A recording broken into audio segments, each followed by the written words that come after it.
Welcome दोस्तों। आज मैं आपको एक छोटी सी कहानी सुनाऊंगा। कहानी का शीर्षक है बूढ़े गिद्ध की सलाह। एक बार गिद्धों का झुंड उड़ता उड़ता एक टापू पर जा पहुंचा। टापू समुद्र के बीचों बीच स्थित था।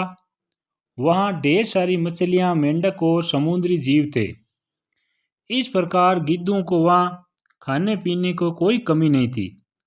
सबसे अच्छी बात यह थी कि वहां गिद्धों का शिकार करने वाला कोई जंगली जानवर नहीं था। गिद्ध वहां बहुत खुश थे। इतना आराम का जीवन उन्होंने पहले देखा नहीं था। उस झुंड में अधिकांश गिद्ध युवा थे। वे सोचने लगे कि अब जीवन भर इसी टापू पर रहना है, यहाँ से कहीं नहीं जाना, क्योंकि इतना आरामदायक जीवन कहीं नहीं मिलेगा। लेकिन उन सब के बीच एक बूढ़ा गिद्ध भी था। वह जब युवा गिद्धों को देखता तो चिंता में पड़ जाता। वह सोचता कि यहाँ के आरामदायक जीवन का इन युवा गिद्धों पर क्या असर पड़ेगा। क्या ये वास्तविक जीवन का अर्थ समझ पाएंगे? यहाँ इनके सामने किसी प्रकार की चुनौती नहीं है। ऐसे में जब कभी मुसीबत इनके सामने आ गई तो ये कैसे उसका मुकाबला करेंगे? बहुत सोचने के बाद एक दिन बूढ़े गिद्ध ने सभी गिद्धों की सभा बुलाई। अपनी चिंता जताते हुए वह सबसे बोला, इस टापू में रहते हुए हमें बहुत दिन हो गए। मेरे विचार से अब हमें वापस उसी जंगल में चलना चाहिए जहाँ से हम आए हैं। यहाँ हम बिना चुनौती का जीवन जी रहे हैं। ऐसे में हम कभी भी मुसीबत के लिए तैयार नहीं हो पाएंगे। युवा गिद्धों ने उसकी बात सुनकर भी अनसुनी कर दी।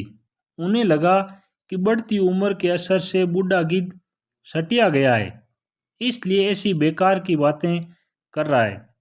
उन्होंने टापू की आराम की जिंदगी छोड़कर जाने से मना कर दिया। बूढ़े गिद्ध ने उन्हें समझाने की कोशिश की, तुम सब ध्यान नहीं दे रहे कि आराम के आदी हो जाने के कारण तुम लोग उड़ना तक भूल चुके हो।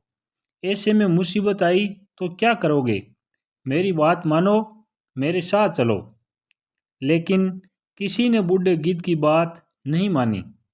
बूढ़ा गिद्ध अकेला ही वहां से चला गया। कुछ महीने बीते। एक दिन बूढ़े गिद्ध ने टापू पर गए गिद्धों की खोज खबर लेने की सोची और उड़ता उड़ता उस टापू पर पहुंचा। टापू पर जाकर उसने देखा कि वहां का नज़ारा बदला हुआ था। जहां देखो वहां गिद्धों की लाशें पड़ी थी। कई गिद्ध लहूलुहान और घायल पड़े थे। हैरान बूढ़े गिद्ध ने एक घायल गिद्ध से पूछा, ये क्या हो गया? तुम लोगों की हालत कैसे हुई? घायल गिद्ध ने बताया, आपके जाने के बाद हम इस टापू पर बड़े मजे की जिंदगी जी रहे थे। लेकिन एक दिन एक जहाज यहाँ आया। उस जहाज से यहाँ चित्ते छोड़ दिए गए।